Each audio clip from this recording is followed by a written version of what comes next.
Welcome everyone to another edition of 10 Questions with Jamie. Today we are sitting with Lilly Foley. Lilly, thank you for joining us. Thank you. As everyone knows, we sit down with people with Asbury and in hopes by the end of the segment that we get to know them a little bit better. Again, Lily's going to sit with us this evening and we're going to go through some questions together. Lilly, can you start off by telling the group where you were born? I was born at the Ottawa Civic Hospital, and I came home and I've lived in Smith Falls ever since. Okay, sweet. Awesome. Okay. Actually, one of my sons were born in the Civic as well, so that's great. I know it well. Lilly, can you tell us what your favorite type of music is? It's honestly, I like a little bit of everything. But my favorite, I would have to say, would be probably grunge or alternative, or sometimes country. Okay, yeah, yeah. I was a grunge fan back in the 90s. I used to love that. Yeah, great pick. Lilly, between fiction and nonfiction, do you have a preference? This could be books, could be movies, whatever. I don't really have a preference. It kind of depends. So if it's something fiction, I would want it to be adventurous and exciting. But I'm really interested in like war stories and stuff like that, just for nonfiction, right? So Yeah, it could be thanks. either.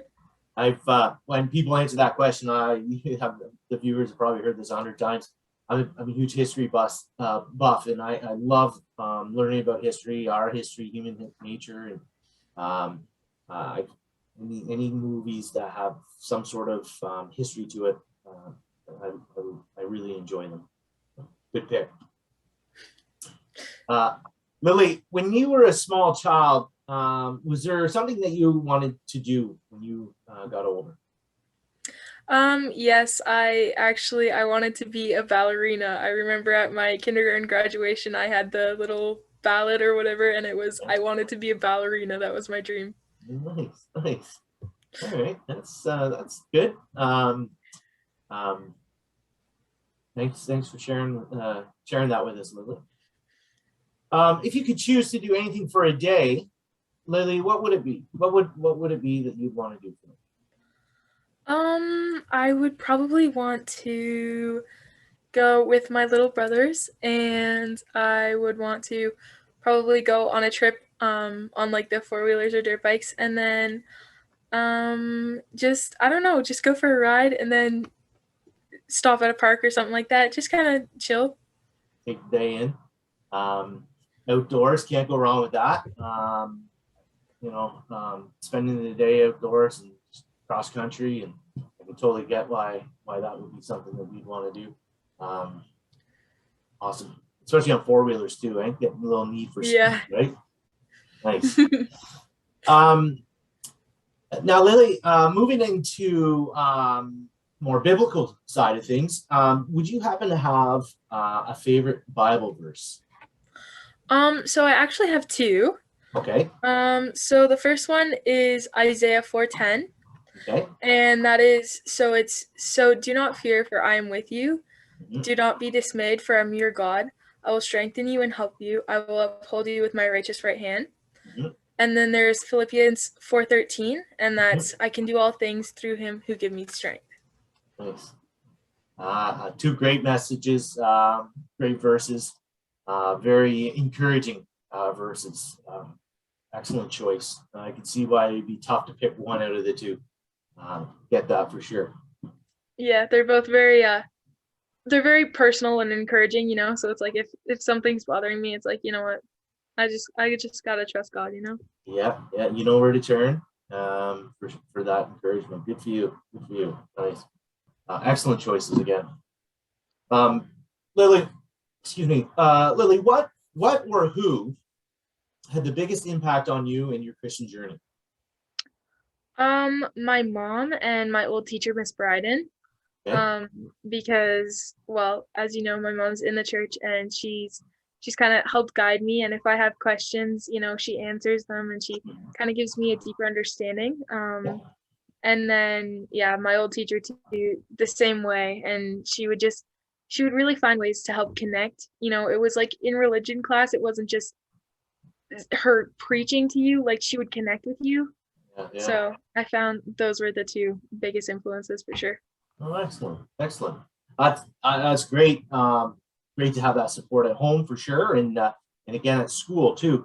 Wonderful that you have somebody in your life that if you have those questions that you go to and get a little deep, as you put it, a little deeper understanding of the question. Good for you. Yeah, and thanks for sharing that. That's excellent.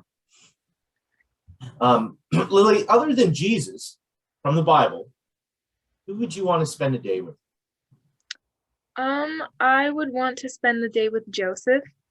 Okay. I don't know. I feel like that sounds like so basic, but I found Joseph really encouraging because I know in the Bible, it was bad because they thought that, they didn't believe that Mary was pregnant from, the Holy Spirit, and so Joseph was going to leave her, right? But I found it amazing that he had this trust in God to go against what everybody was telling him, to go against what his community felt was right. And he just trusted in God, and he said, you know what, I'm going to believe in you. And he fled with Mary to make sure that Jesus was safe. And I found that really just amazing, his faith in God. Yeah. You know what? Spending a day with Joseph would be, just the what he had to go through. And like you said, the faith that he had to have, and he did, unfaltering faith. And of course, we all know, they fled, and of course, Jesus was born, and it really, Joseph really played a big part in that. And like you said, tremendous amount of faith, and you can totally see why someone would pick Joseph. And what a day that would be. No question about that. Yeah. Good. Excellent choice. Before we say goodbye, Lily, to our viewers here, would you have an encouraging message that you would like to pass on to the next generation? Yes, I would tell them to, especially in COVID, I think a lot of people have realized that, there's going to be tough times. There's going to be things that are completely out of your control that you can't do anything about. Yeah. And it feels like, like, why is this happening? What did we do? We can't control this. What are we supposed to do? And I think just to keep your head up, because I know personally I focused on a lot of the negatives, and it's like, well, I can't see my friends. I can't do this. I can't do that. And then I'm realizing that, things are getting better and things are starting to open up again, and we're finding solutions and vaccines. So not only in COVID, but just in life as it is, just to trust in God that, things are going to be okay. And that you need to have that faith because he's got your back. So there's a bigger picture. Awesome. Excellent message. And you're absolutely right too. As awful as COVID has been on everybody, there's been some silver lining in all of this somewhere, for certain. It's been different for people, but not to take away of all the negativity with it, because there's certainly a whole whack of it, but there has been some positive come out of it. And of course, you've mentioned some, and the idea at the end of all this is to keep our faith in the Lord. He's got our best interests in mind, and everyone has their own walk, but we're not alone when we take that walk. If we keep our eye fixed on the Lord. So wonderful message. Thank you for sharing that with the group, and I'm sure it will resonate with people out there. So thank you. No problem. Thank you again, Lily, for joining me this evening to go over these questions together, and allowing some of our viewers and some of the people of Asbury to get to know Lilly Foley a little bit better. I sure do appreciate you coming out and doing it. Oh, thank you so much. No problem. Awesome. We'd like to say goodbye to the 10 questions to Jamie today. We want to thank everyone for watching. again, Lilly, for coming out, and want to say God bless. Take care.